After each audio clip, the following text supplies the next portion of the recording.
beep, beep, beep. Oh, great. You're live. Hey, I think we're live. Yeah, I think we're live. Hi, everybody. Welcome to the channel. Look, it's Mr. Disney. Where?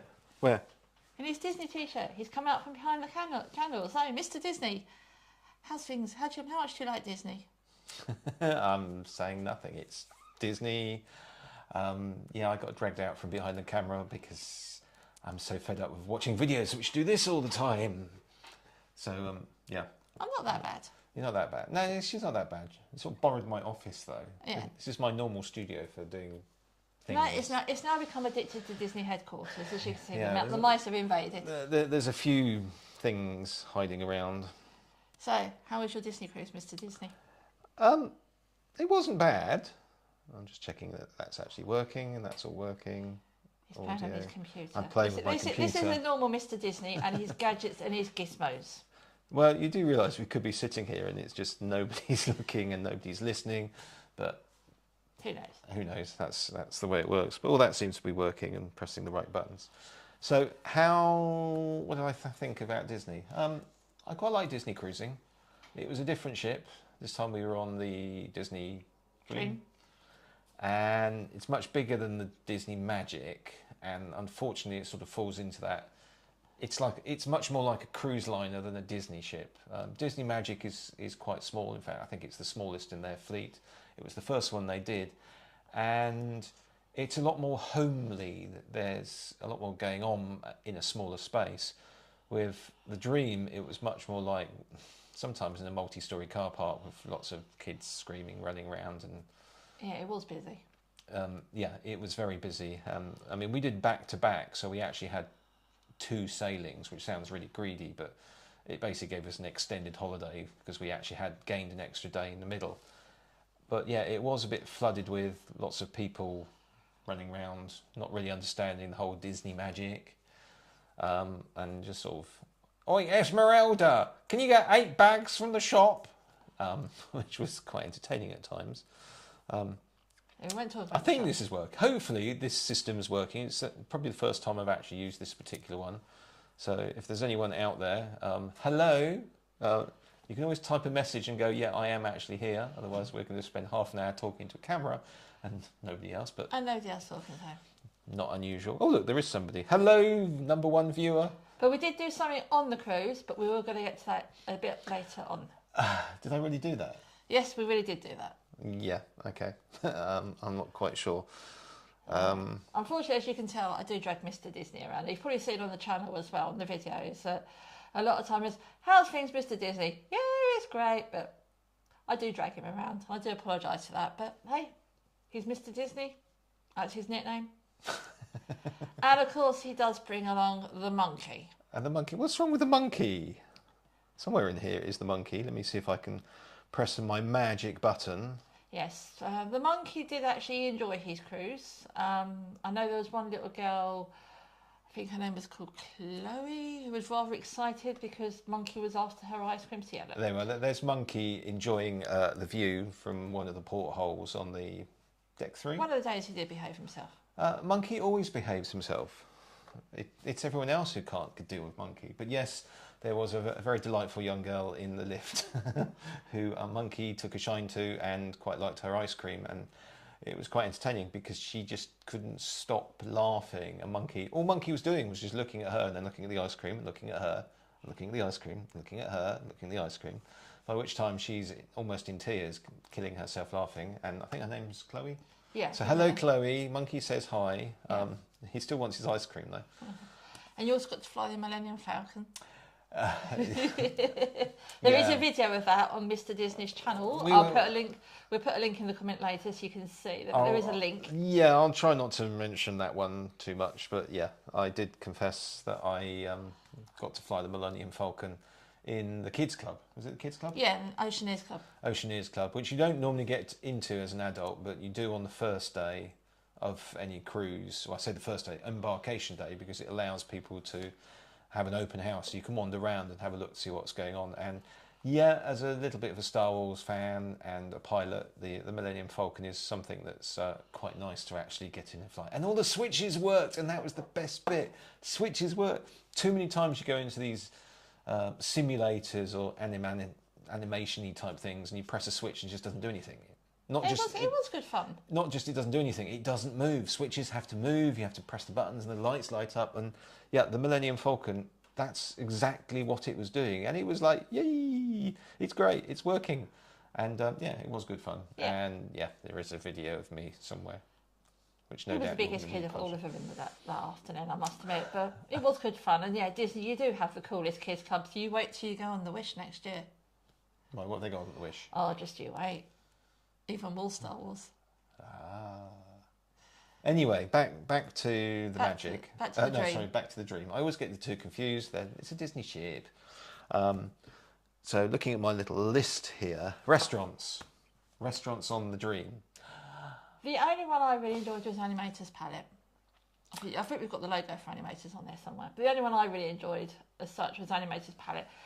The Dream food was okay, but I'm sorry, Disney Dream, you were missing a show restaurant. If you've ever been on the Disney Magic, you've got Rapunzel's Royal Table. If you've been on the Wonder, you've got a Tiana restaurant.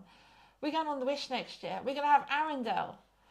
But on the Disney Magic, on the Disney Dream, the only real interactive restaurant was the Animator's Palette. And it was fun, it was enjoyable, but it needed something. Something was definitely missing. It wasn't of the Dream standard.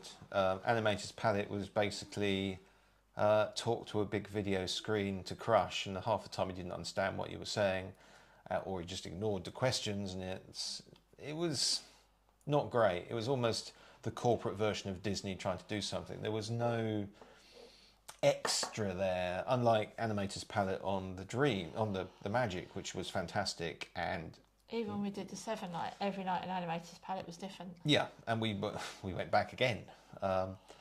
So yeah, it was definitely an element of not great in terms of, there were restaurants were okay, but they lacked the theming. They were too sort of generic. And although they went, oh, this is for princesses, it's like, really? It just looks like a restaurant that someone stuck a couple of Disney bits. I will point out, on the first time in Royal Palace, where our server was going about the princesses, I did have to remind him that it was Cinderella's glass slipper, not Snow White. Ooh. Not that I know my princesses. However, but that went dinners were made up by the table mates. You guys know who you are. We had a fantastic time with you. We can't wait to hopefully do something like that with you guys again. So, right, are we going to tell them what we did? Not yet, no. No, you're going to wait. Okay, not yet. So, not yet. I'm still working through my little list. One restaurant we did enjoy was we went and had lunch in Palo.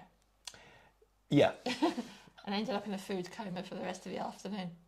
Well, you might have done. I didn't eat that much. You ate it up. Right, to explain it, Paolo's is one of the really posh restaurants on Disney, and you have to pre-book it, and there's a little bit extra. And it's not massively extra, but it's more expensive than a normal restaurant. And Paolo's is French-based? Yeah. Yes. And you have to dress up for it. I mean, you can't turn up in... No, Paolo's Italian. Remy's French. Is it? Okay, yeah. Right. Anyway, Paolo is Italian. You have to dress up for it, so you can't just turn up and go, oh, I'm going to turn up in my trainers. And the quality of food is Disney plus. I mean, it's top-notch, high standard. Problem is, the menu when it comes out has about 8 different things on it in terms of starter to entree, all done in French or Italian. And there is the temptation to order one of everything. Now, we were lucky because we've been to Paolo's before. We know that ordering one of everything is not a good idea. Some friends of ours, I think they did order one of everything, and they didn't eat for 2 days afterwards, which was quite funny. We did have our Blue Fizz. Oh, the Blue Fizz, yeah. So with Paolo, you have to make sure that you're ordering a little bit from each part of the menu, but not everything on every menu. Plus the fact the portion sizes are massive. You had a very strange pudding, didn't you? Yeah. Which was, bear in mind this is fine dining, and a normal pudding size in fine dining restaurant, you'd expect a large plate with a tiny little mousse with something on there and some prettiness and all over this. They basically brought a bucket out with this I took one look at it and went, is it really that big? It was like... it was nice. I had the panna cotta, which was like this size. You had the bucket, which was like this size, and a big D. It wasn't that big.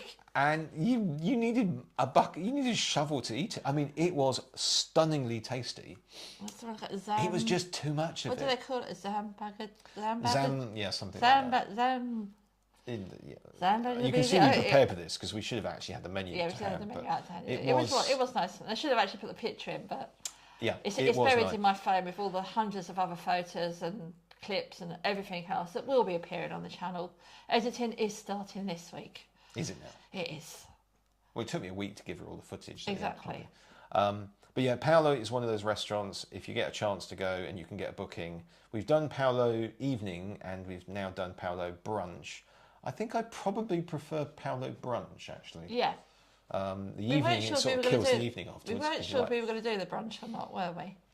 No, we did think about it and then went yes and no. And then I think if the other restaurants had been at the Magic Standard, then we probably would have done more of the other restaurants. But we had a booking for Paolo, and they're quite hard to get sometimes. So it was like, no, we're going to do Paolo brunch. At least it wasn't a 5 a.m. start for that one.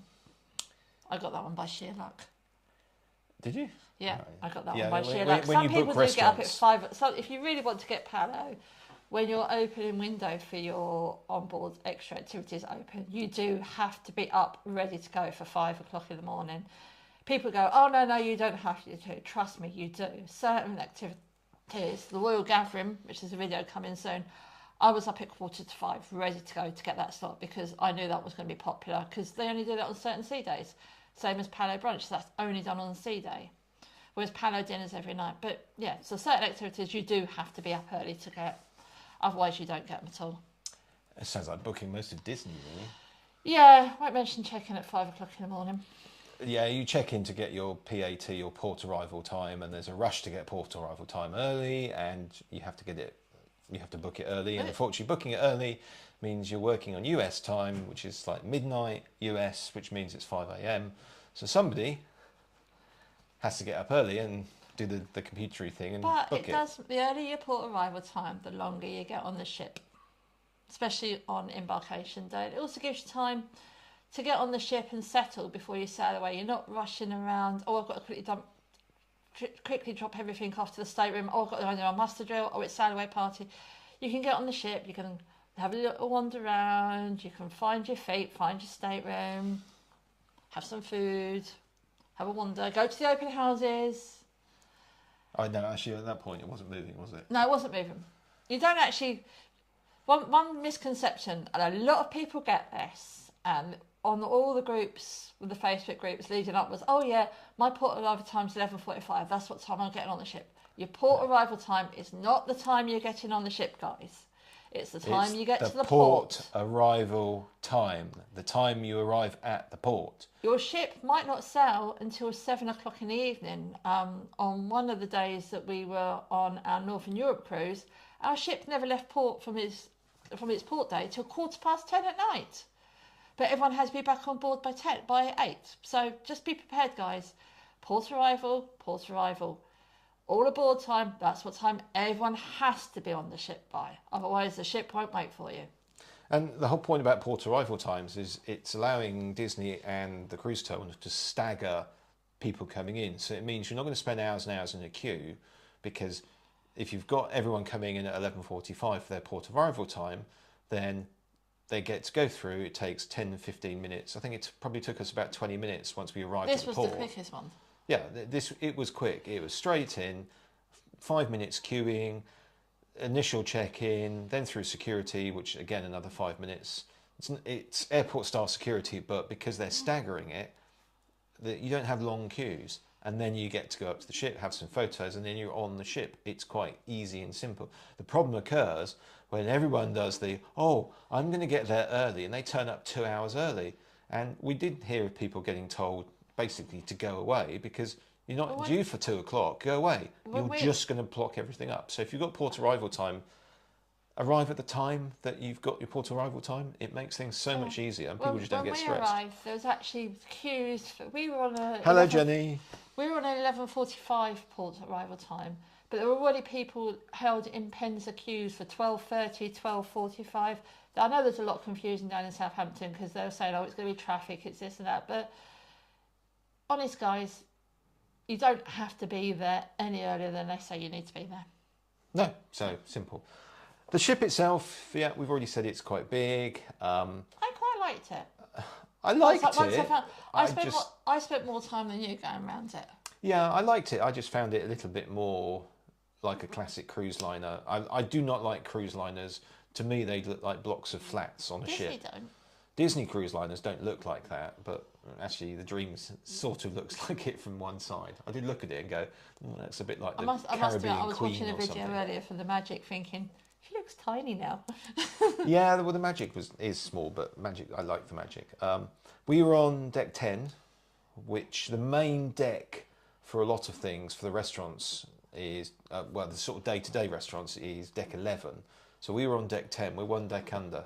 Now, we sort of moved around from where we originally planned, in fact, where we were on the Magic, because we came a little bit further midships. Because on the Magic, we found it a little bit noisy sometimes from the vibration of the engines, which, guess what, they're at back. So we moved a bit midships, and we moved up. So we went to deck 10, and it wasn't too bad. I think twice I heard movement above me, which was from like 3 in the morning when the crew are moving tables and things around. So it wasn't too bad for noising. No, that was just me walking around the stateroom. No, well, on the roof, yeah. It was definitely you walking around the stateroom. You also have a choice if you're booking the rooms and you're choosing, because there are ways of booking Disney cruises without choosing the room. You effectively let them choose it for you, and it's a bit cheaper. Port and starboard, so left and right. We were on port. Port this time. I think next time we'll go starboard, because that's where the fireworks come out. So you don't necessarily have to go up and see the fireworks on deck. Yeah, that was a bit. You can just look out and watch them. That was a bit of a rush from deck 3 dinner to deck 11, 12 to watch the fireworks. That was a bit of am I going to get up there in time? But we did get up there in time. Evidently, you need Halloween Mickey, and Jennifer found her feet eventually. She slept like a baby on the ship's Smurfy bed. Yeah, Jennifer actually joined us on the second part of the cruise, and all I could hear is Jennifer snoring. You've probably already seen the lives with Jenny. We did one with Jenny from Bilbao, and we did one her post-cruise live, and she's still on a hyper high. And she's already going about, can I go again? Can I go again? Can I go again? Can I go again? Jenny, patience. Yeah, patience. I'm just looking through my little list. Highlights, restaurant, definitely Paolo was a highlight for me. And we did 2 excursions. So we went to La Rochelle, which is in France, if you don't know. And then we did Bilbao. I think I preferred Bilbao. We visited the Guggenheim Museum on a Disney tour, which was quite nice because they got us there. They gave us a little bit of briefing and then let us run wild for an hour and a half or so. And the Guggenheim Museum is stunning. I mean, I'm not a modern art lover, but there's a few things in there you look at and go, wow. There's also a few things in there that you look at and go, really? I could have done that when I was 12. There was definitely some interesting artifacts in the museum. The museum will actually feature in the Bilbao Day video, which it will, as I said, is coming, because there is some video footage from in there. And then we did a walking tour of Bilbao as well, which was quite interesting. One of the streets, when we were walking down one of the little streets in Bilbao, all I could think of was Harry Potter and Diagon Alley, because for a little while that's what it felt like you were walking down. And that was the wrong But it was song. really good. I enjoyed it. I enjoyed Bilbao. I enjoyed La Rochelle. A lot of history in La Rochelle. Would have maybe liked to spend a bit more time possibly going to explore the towers, but we never got down that far, but it was still good.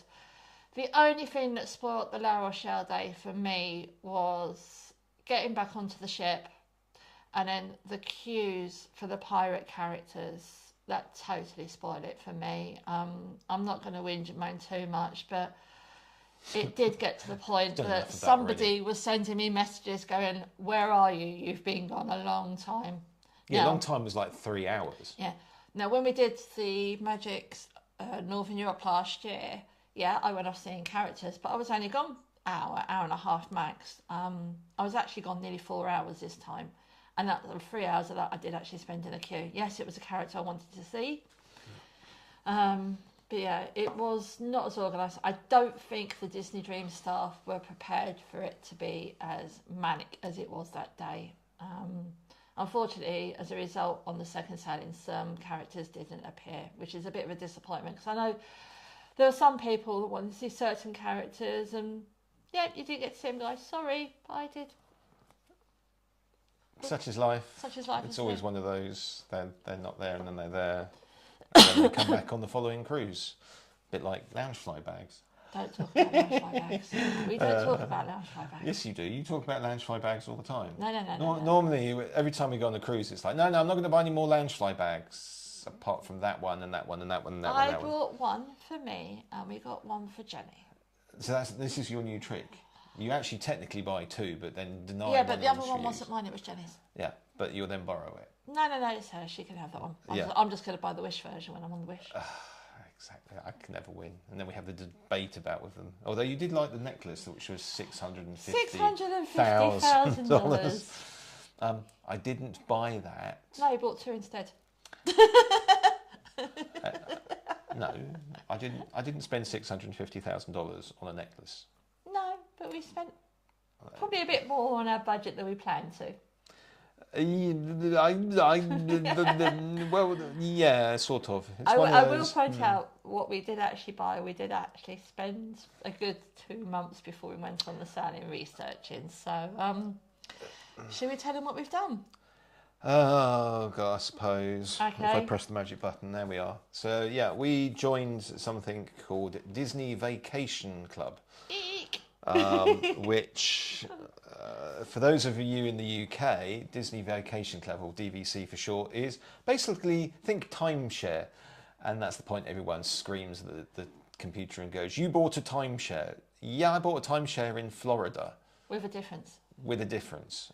Firstly, DVC technically is a timeshare, but that's how close you get to it. Stop jiggling around. I'm all excited. Basically, the way DVC works is you buy a certain number of points, which points make prizes, showing my age there.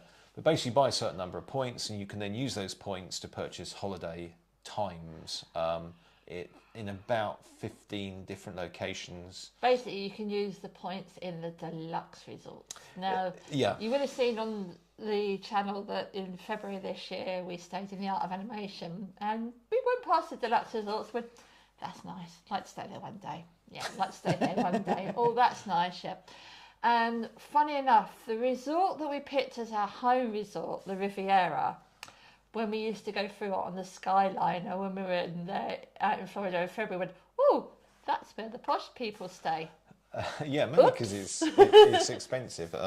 I mean, in terms of actual cost, DVC, officially we were supposed to pay $219 a point, and the minimum number of points is 150.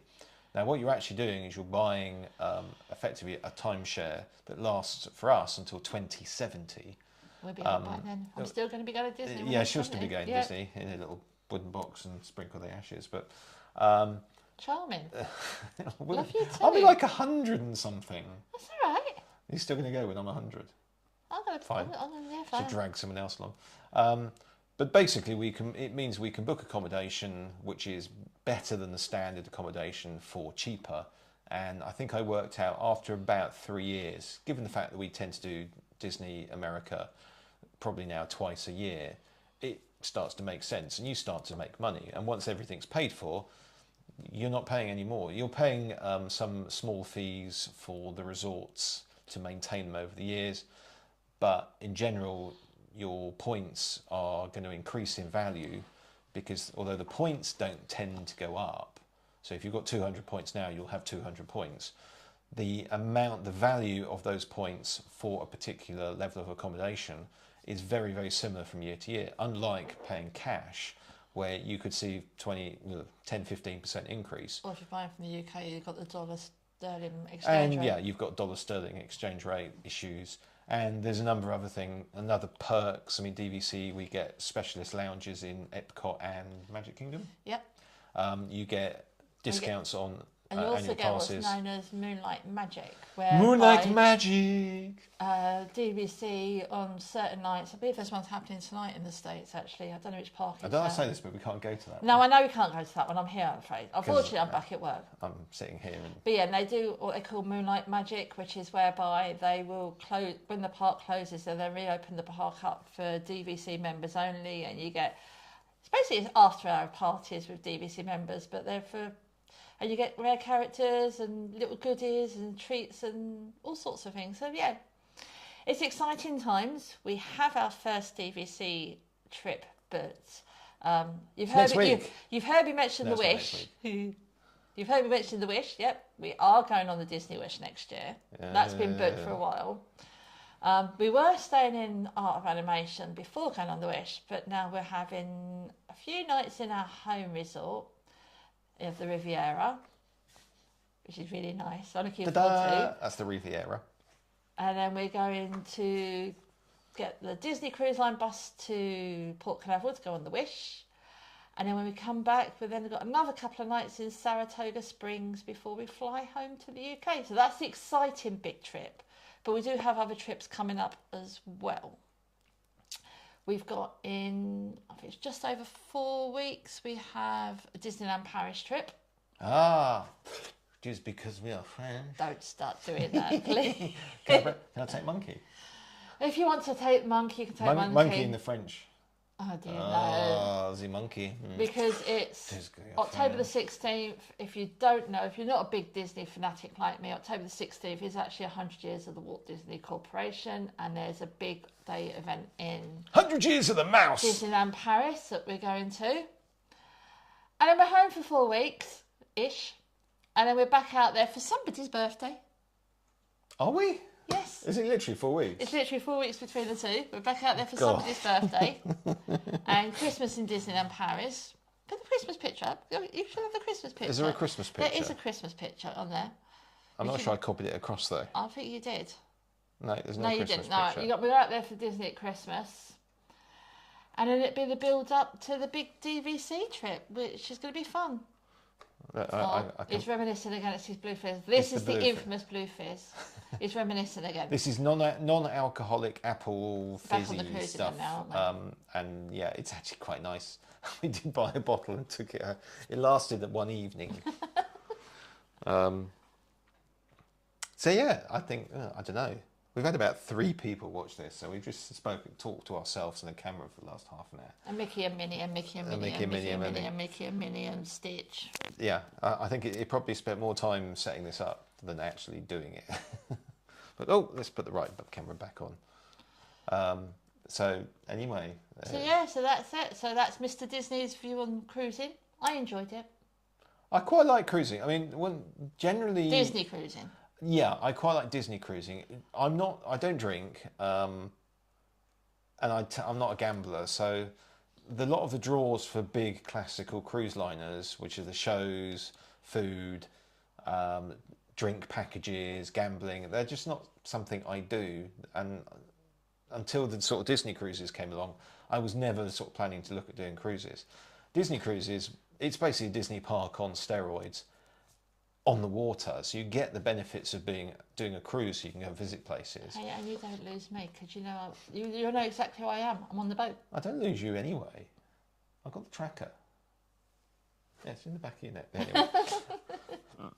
So yeah, Disney cruises are, in my opinion, better than a normal cruise. Yes, they're more expensive, but at the end of the day, if you're just living your life by how much something costs and not enjoying it, then maybe you should do something different. But anyway, I like Disney cruises, and yeah, I'm looking forward to a couple of the trips, and yeah, I am looking forward to going back to the US. It's a different environment. It's Disney done Disney way, where Disney Paris is very much Disney. I think next year's because we are French Disney. I think next year's trip is going to be a lot more different. One, because we know what to expect now.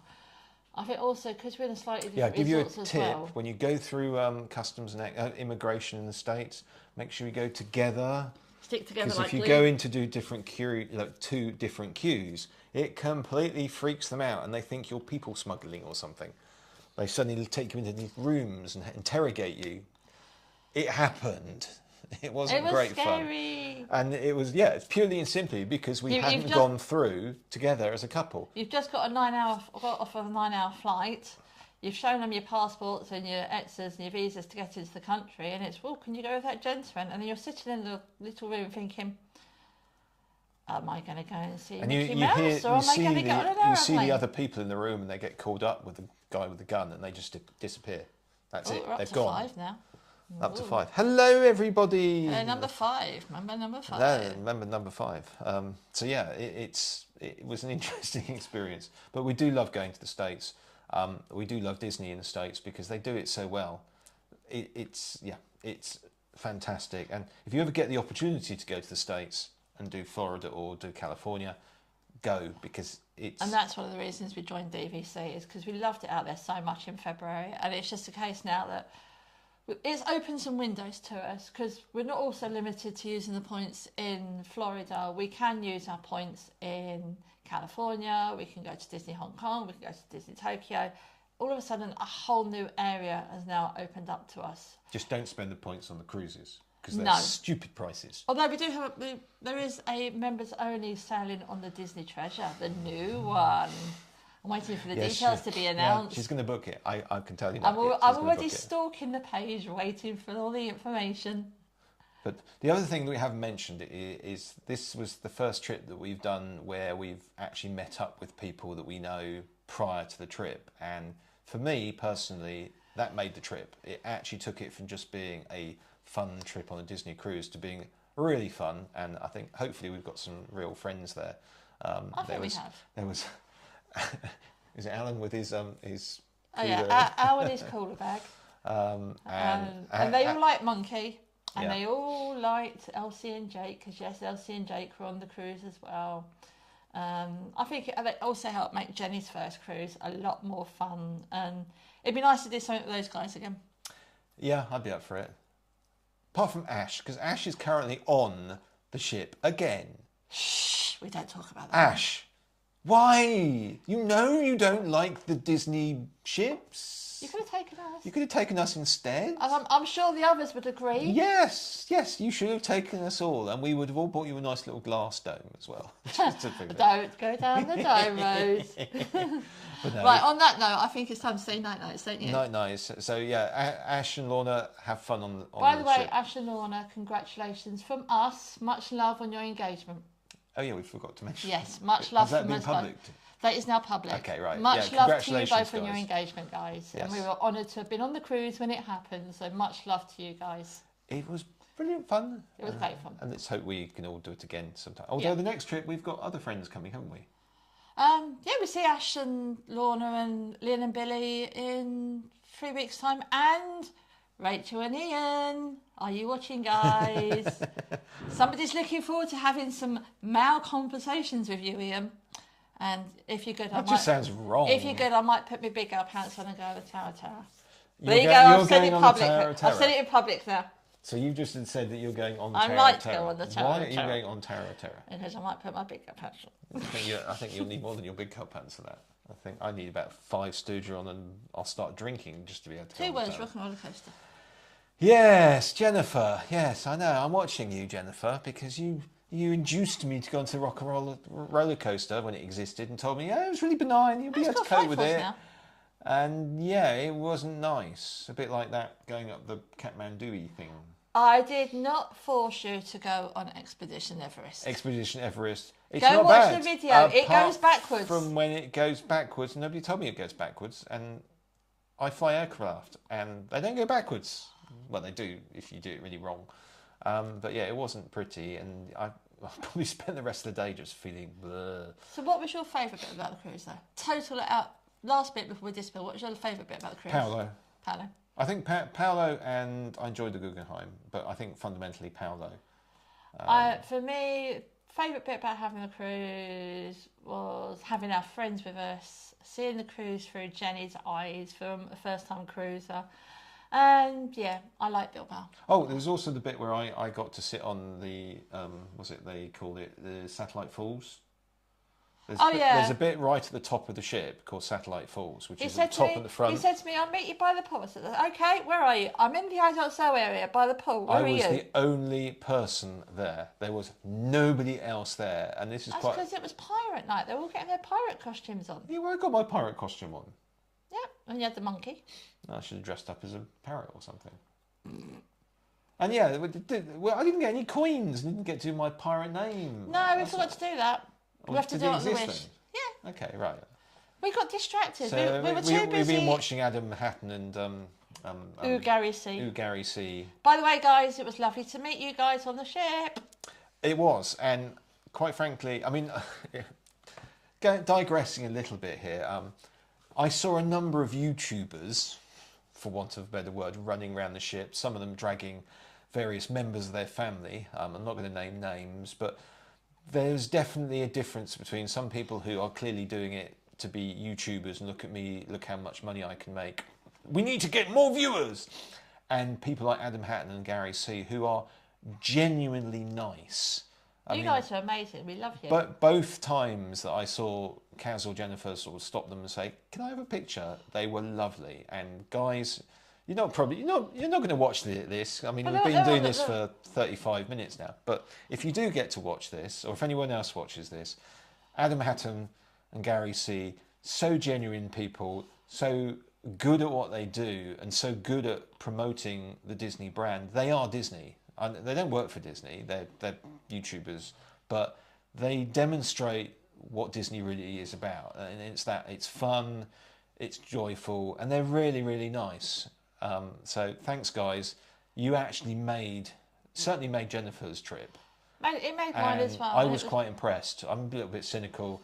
I used to be in the media, etc., years ago, and you sort of look at the way people operate. But you two guys, you're genuine, and yeah, we love them. Keep doing it. Keep doing it, guys. And if we can have a few of your followers, it'd be great. But anyway, yeah, I think we're probably... I think it's time to wrap things up. So we're going to disappear off and put all the teddies away so that Wayne Mr. Disney can have his office back. Yes, I did take over the office this evening. Say that. And we'll see you on the next one. Disney Cruise videos are coming, as I've said. Editing is in progress. I'm aiming to get the first one out hopefully by Sunday. So keep an eye on the channel, keep an eye on the social medias, because I'll post when it's available. There is another interim video between now and then coming as well, from a trip that I did yesterday with Jenny and our friends to... Do you ever actually do any work? Yeah, I do work. When?